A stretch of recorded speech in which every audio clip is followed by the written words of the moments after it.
Bienvenue dans les rendez-vous de la nutrition, mesdames et messieurs. Aujourd'hui, on parle du diabète, ce mal qui progresse rapidement dans nos cités, dans les villes comme dans les villages.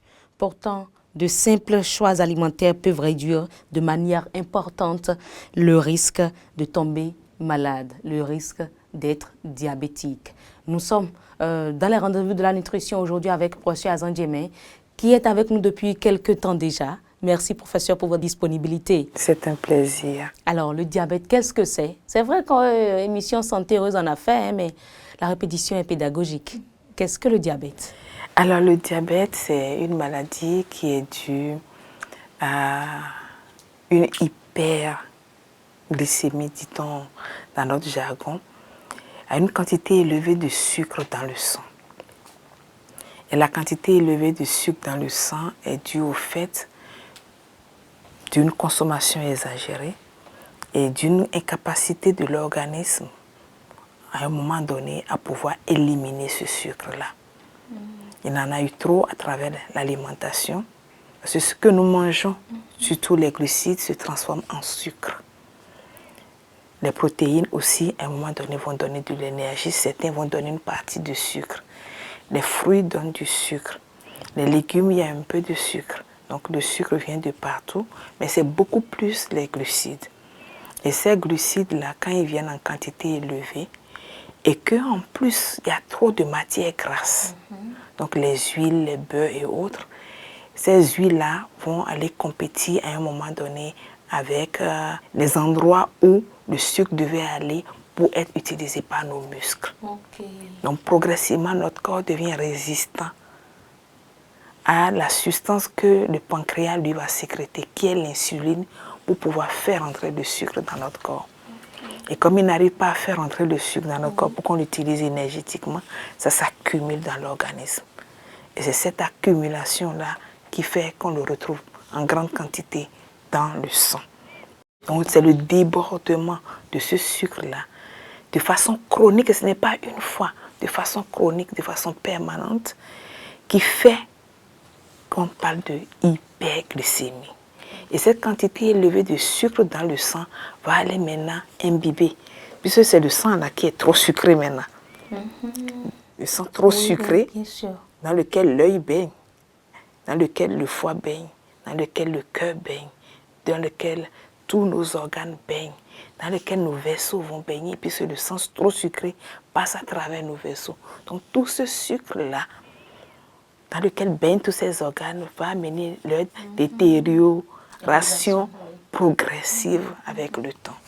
Voilà. C'est là qu'on a des complications progressives. Et les enfants ne sont pas épargnés? Personne n'est épargné, puisque justement aujourd'hui nous nourrissons très mal nos enfants. On les garde de sucre, de beaucoup de farine, ultra transformé, beaucoup de farine, beaucoup de céréales, raffinées en plus. Donc, pas de son. Et surtout, moins de fruits et légumes naturellement consommés. Il faut donner des fruits aux enfants. Il faut leur apprendre à manger des légumes. Avec le petit croissant, il faut avoir des tranches de carottes, des tranches de concombres, des tranches de tomates et d'oignons dans tous ces sandwichs ou bien avec le petit croissant. Il va prendre des légumes qui vont permettre de pouvoir mieux digérer tous ces aliments-là. Et nous-mêmes, le matin, nous mangeons quoi? Le pain avec du beurre, ou bien le pain avec la mayonnaise, ou le pain avec du dja.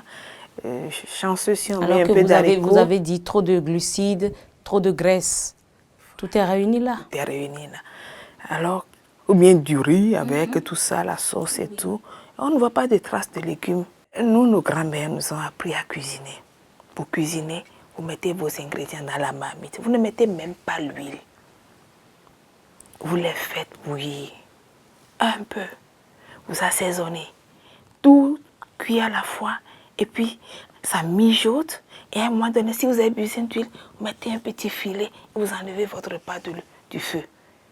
Vous avez déjà goûté les repas des grands-mères, vous savez ce que c'est. Et ça a un goût particulier. Et un parfum, et mettre des feuilles, mettre des choses, c'est ça. Nous devons revenir à ça. Pas d'additifs trop importants. C'est sain. Alors, comment reconnaître les premiers signes? Sinon, quels sont ces premiers signes-là de diabète chez, que ce soit l'enfant, l'adulte, les personnes du troisième âge? La personne urine beaucoup. Il boit beaucoup. Il mange beaucoup. Mais il est fatigué. Et il maigrit. Pourtant, il mange beaucoup. Mais c'est que tous les signes ne sont pas ensemble. Donc, ça peut commencer par le fait qu'il urine beaucoup. Il urine beaucoup, pourquoi? Il faut qu'il sorte le sucre. Ah, l'organisme même le lui réclame. Voilà. Tu ouvres le mécanisme pour qu'il sorte le sucre. Ok, ça devient trop. Et son urine, quand il goûte, c'est sucré. Donc, lorsque vous finissez d'uriner, vous constatez qu'il y a des La mouches. Ou bien les fourmis. Goûtez vous-même. Et quand vous goûtez, vous dites, attention, il y a trop de sucre dans mon sang. Je dois changer mon alimentation. Là, je vais diminuer tout ce qui apporte du sucre et apporter plus ce qui apporte des légumes. Ça va me rassasier et le sucre, je le diminue et mon corps va s'améliorer. Toute l'ambiance va s'améliorer et je serai en meilleure santé. Et je bois aussi beaucoup d'eau pour éliminer le trop plein de sucre. Mais est-ce qu'il y a des aliments précis qui augmentent le risque de faire le diabète, d'avoir le diabète? Le sucre brut. Les fruits, quand vous en prenez en trop grande quantité, ils vont se transformer rapidement en sucre qui va être réservé sous forme de graisse et des autres. fruits, oui, mais pas trop. C'est 2 à 3 portions chaque jour. Pas beaucoup. Pas prendre un ananas entier, vous faites déjà 4-5 portions. Donc on ne peut pas le manger ensemble. C'est une tranche. On ne peut pas aller manger rien que les fruits pour la faim. Vous voyez, tout est raisonnable. Chaque aliment vient pour compléter l'autre. Alors, le repas africain, le repas béninois, traditionnel, est-ce qu'il est adapté à la prévention du diabète? Le repas béninois, si nous enlevons la quantité, je dirais qu'il est adapté. Mais il y a encore d'autres conditions. Si je prends mon repas béninois et que j'ai besoin, par exemple, de pâtes, je ne peux pas dépasser 2 portions de pâtes. Ça veut dire quoi? 2 bols de pâtes, de petits bols de la restauration. Oui. 2 bols de pâtes sont suffisants. Mais à ces 2 bols-là, je dois rajouter beaucoup de légumes. Au moins 2 bols de légumes cuits comme ça. Ou beaucoup de moyaux, tomates, oignons coupés. Donc je peux manger mon repas, prendre un bout de poisson et là ça marche. C'est quand on ne prend pas beaucoup de légumes, on prend beaucoup de pâtes avec très peu de sauce, c'est là qu'il y a le problème. Et j'aime bien mon slogan habituel, Owo Pede, Oma Soupo. Oh oui, Owo Pede, Oma Soupo. Omolekum Pede, Oma Soupo. Alors qu'on nous disait, nous sommes encore rois. Guy Pede, Oma Soupo. D'accord. C'est Pede, un bout comme ça, au moins 2 bouts de légumes ou de sauce, de tomates, oignons frais, pas trop cuits. Et là, nous bénéficions de tout ce dont nous avons certaines personnes assises à table, peuvent avoir 4 boules d'acassa. Donc, si c'est comme ça, c'est que c'est 8 portions de cette boule-là de sauce légumes. Oui, mais 4 boules d'acassa, c'est déjà trop. Là, il a dépassé la dose dont il a besoin pour son organisme. Et ça dépend du travail qu'il fait, madame. S'il est un docker, je peux comprendre. S'il ramasse des bagages lourds, si c'est un menuisier, si c'est quelqu'un qui fait de la force, on peut comprendre.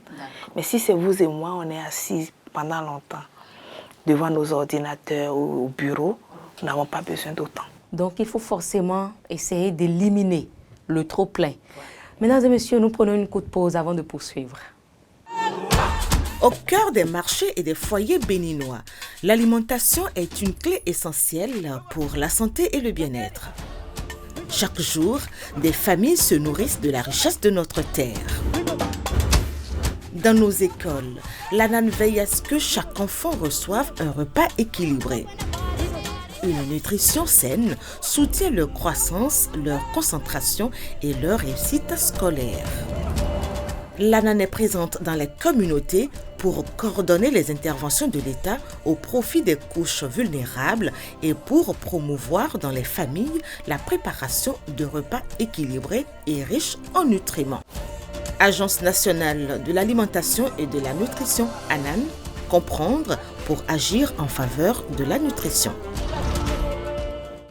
Alors, professeur, quel aliment favoriser pour contrôler le taux de sucre dans l'organisme? les légumes. Encore, finalement, ça doit être notre meilleur allié finalement. Les légumes, sous toutes les formes possibles. Nous avons tellement de légumes que nous ne devons pas nous plaindre. Nous avons des légumes feuilles. Oui. Curieusement, c'est ça seul que nous pensons connaître. Et nous avons des légumes fruits. Oui. Nous avons des légumes racines. Les légumes fruits, le gombo, n'est-ce pas? Les aubergines de chez nous, comme les aubergines importées. Donc, nous avons tellement de légumes fruits. Et nous avons aussi des légumes racines. Oignons, nous avons les carottes. Les carottes, voilà.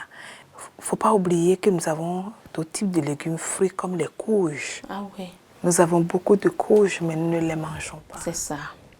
Le goussi vient d'où? Le goussi s'appelle graine de courge. C'est ça. Mais la chair du goussi, du cas qui a donné goussi, qu'est-ce qu'on en fait? On le jette, c'est la courge. Oui. Il suffit de peler, on peut mettre dans le charbon, comme on fait pour l'igname ou le manioc. On peut le couper en petites tranches, le sauter. On peut le broyer pour en faire des purées, pour en faire des soupes. Différentes formes, on peut le râper, on peut faire tout ce qu'on veut avec. Le sauter, ajouter un peu de riz ou bien le manger simplement. On peut en faire toutes sortes, on peut le braiser, tout ce qu'on veut. Et là, je pense également au potiron. Et puis nous avons maintenant les tubercules. Le sucre dans le sang. Bien sûr. Et nous avons certains tubercules qui aident à maîtriser le sucre dans le sang, comme la patate douce, blanche. D'accord. Là, on peut la manger avec la peau. Ah bon? Oui, bien lavée, la couper avec la peau, ça fonctionne. Ça, c'est une idée. Effectivement, nos parents, avant, on lavait, on nettoyait proprement et puis on cuisine directement. Directement. Même l'igname aussi, on faisait c'est ce qu'on faisait. Exactement. Mais qu'est-ce qui nous a conduit? C'est terrible, mais franchement. Et on peut prendre des céréales qui ne sont pas qui n'augmentent pas rapidement le taux de glycémie. Quelles sont ces céréales-là, par exemple? Les céréales, par exemple, le fonio, notre fonio, oui, voilà. Oui. Le mil ou le sorgho, surtout qu'on n'enlève pas la peau.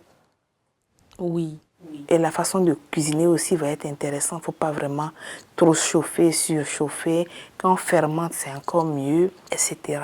Et notre maïs, on peut le manger, mais il ne faut pas trop écraser. Nous écrasons trop finement. Toutes nos céréales, on ne doit pas écraser trop finement, surtout quand on est diabétique. Pour que les fibres restent et que le sucre ne rentre pas avec beaucoup plus d'intensité dans le sang. Alors, on va récapituler, professeur. Oui. Lorsqu'on parle du diabétique, son alimentation, en quoi cela consiste de façon pratique et brève? De façon pratique, le diabétique, comme j'aime bien dire, s'alimente comme tout le monde. Ce qu'il doit savoir, c'est qu'il doit consommer moins de sucre. Il va prendre des aliments qui apportent du sucre et les réduire. Donc, c'est les glucides, notamment les tubercules en petite quantité, les céréales, maïs, mil, blé, le pain et tout ça, en petite quantité. Il rajoute beaucoup de légumes. De petites quantités d'huile. Très petite quantité d'huile. Mais pas beaucoup de sel non plus. D'accord? Voilà son alimentation. Donc, comme l'assiette idéale dont on parlait, la moitié au moins de légumes, le quart de glucides, le quart de protéines. Ou les 2/3 carrément de légumes, et puis un cinquième. Et il peut avoir une alimentation agréable comme ça. Il est rassasié, il est en bonne santé, il est léger, mais il n'a pas apporté beaucoup de sucre pour se faire du mal. Et ça, c'est pareil hein, pour ces personnes qui n'ont pas assez de moyens. Pareil.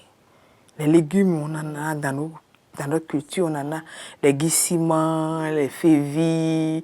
Nous avons tellement de légumes qu'on ne peut pas s'en priver. Non. Ne pas oublier, marcher. Là, lui, il passe à plus de 30 minutes. Il faut passer à plus de... Quand on est malade, on en fait plus. Passer à plus de 30 minutes chaque jour. Et marche à pas rapide, vous avez dit. À pas rapide. Faire d'autres activités, on peut faire un peu plus intense si on veut et tout ça. Boire beaucoup d'eau, pas d'alcool. Le programme national de lutte contre les maladies non transmissibles nous le dit assez. C'est 0 alcool, 0 tabac, 30 minutes d'activité physique. Assez de fruits, beaucoup de légumes, et nous sommes en bonne Et nous santé. sommes en bonne santé. Alors, mesdames et messieurs, prévenir le diabète, c'est adopter de façon progressive une bonne habitude, notamment alimentaire. Et là, chaque petit changement compte. Et il faut toujours commencer quelque part. Et prendre la décision de commencer tout de suite, à l'instant même, pour préserver sa santé contre le diabète, contre l'hypertension et tout ce qu'il y a comme maladie chronique, maladie cardiovasculaire et autres.